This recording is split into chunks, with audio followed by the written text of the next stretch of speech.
cas de population ici, environ 3 à 4 000 personnes. Et nous sommes là paisiblement. Et en 2024, là, quelqu'un vient nous avoir des mises en demeure pour dire que les sites que nous occupons lui appartiennent. Mais on ne comprend pas. Est-ce qu'avant d'avoir leur ACD, est-ce qu'ils ont pu faire une visite de Komodo à Komodo? Parce que ce que nous, on sait, quand même on n'est pas juriste, mais on sait que pour attribuer un ACD à quelqu'un, on va sur le lieu pour voir si le lieu n'est pas litigieux. Mais nous sommes là, dans nos maisons. Il n'y a même pas d'espace même vide pour dire que non, il y a des terrains nus. Non. Et un matin, on nous envoie des papiers de mise en demeure pour dire de quitter nos maisons, ils vont les casser. Alors, nous avons instruit le dossier en justice où nous avons demandé une suspension par le canal de notre avocat. Et la justice suit son cours. Mais malheureusement, depuis 2 jours, alors, l'opérateur économique qui est appelé Arc-en-Ciel est venu tomber avec ses loupards sur nous. Une équipe de loupards, une équipe de microbes, une équipe même d'anciens démobilisés. Et ceux-là, ils nous attaquent dans nos maisons, dans les rues. Et vraiment, on ne sait plus à quel c'est pris. On a entrepris des démarches au niveau de l'État de Côte d'Ivoire. On allait voir le sous-préfet d'Anyama. On allait voir la gendarmerie d'Anyama. On allait voir le commissariat d'Anyama. On est même allé au ministère de l'Intérieur. On allait à la justice. Nous sommes passés partout. Mais il se trouve que derrière Arc-en-Ciel, il y a des gros bonnets qui ont des entrées faciles à la présidence. Donc c'est ceux-là qui font ce qu'ils veulent. Et ils n'obéissent à aucune loi. Et ce matin-là même, en présence de la gendarmerie, ils nous ont attaqués avec des machettes, avec des armes. Ah, vraiment, nous on ne sait plus. Jusque-là, nous estimons que la Côte d'Ivoire c'est un pays de droit. Mais si le droit est bafoué, si en face de l'autorité même, il y a des armées parallèles qui font ce qu'ils veulent, on ne sait plus à quel c'est lié. Nous interpellons le Premier ministre au plus niveau. Nous interpellons le président de la République. Nous interpellons tous ceux qui ont un pouvoir d'autorité en Côte d'Ivoire pour nous aider. Parce que même quand on dort le soir, on est inquiet. Parce qu'ils peuvent tomber sur nous avec leurs proclés pour casser nos maisons. Alors vraiment, on appelle l'État au secours, l'État de Côte d'Ivoire au secours. Parce que nous avons acheté ces terrains-là avec autorisation de l'État. Parce que c'est le sous-préfet qui a signé des lettres. On n'est pas venu d'ailleurs pour s'installer dans le vide.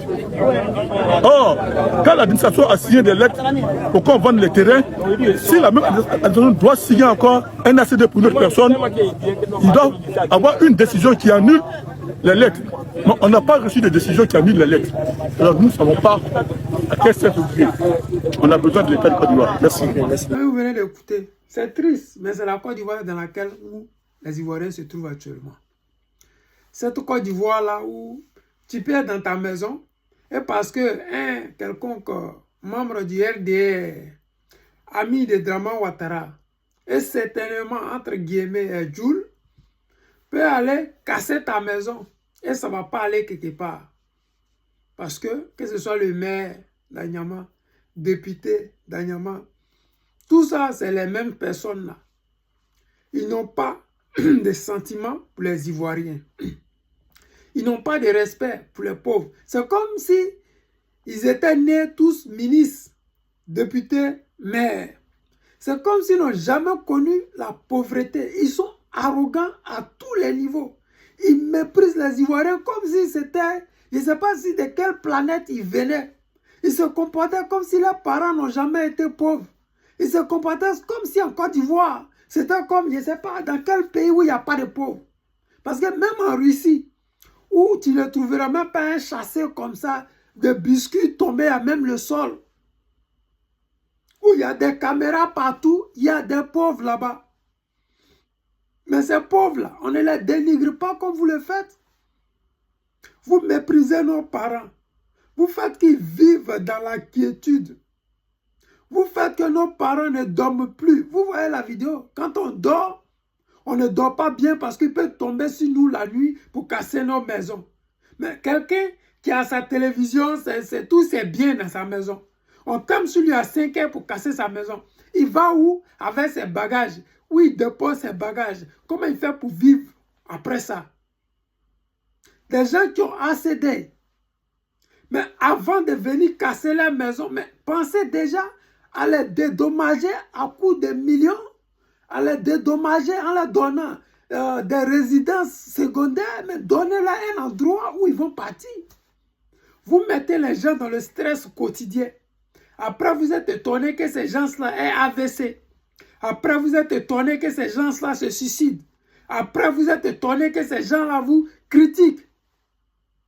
Mais quelqu'un qui est dans le stress, quelqu'un qui ne sait plus où partir, quand il a peu d'argent, il prend la route de l'aventure. Parce que celui qu'on menace de casser sa maison, il a travaillé au moins 30 ans. Ou bien il a travaillé au moins 25 ans, 40 ans. Il pense qu'il a une maison où dormir.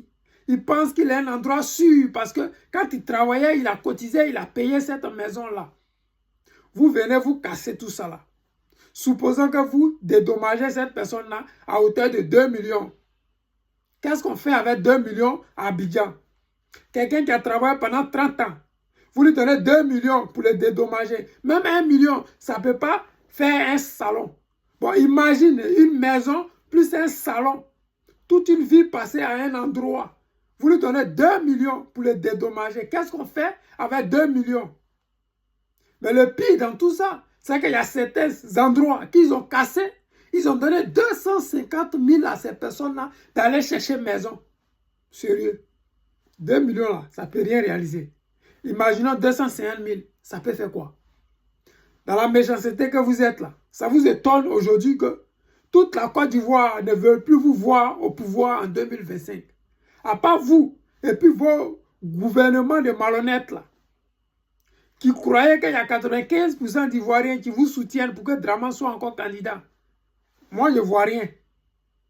Mais il y a une chose à ces Ivoiriens, patientez. Transmettez la lumière au guide président Laurent Gbagbo. Bénissez-le. Priez pour lui. Forçons le gouvernement d'Alassane Draman Ouattara à l'inscrire sur la liste électorale et à permettre qu'il soit candidat pour enfin essuyer la lame des Ivoiriens. Parce que l'heure est grave.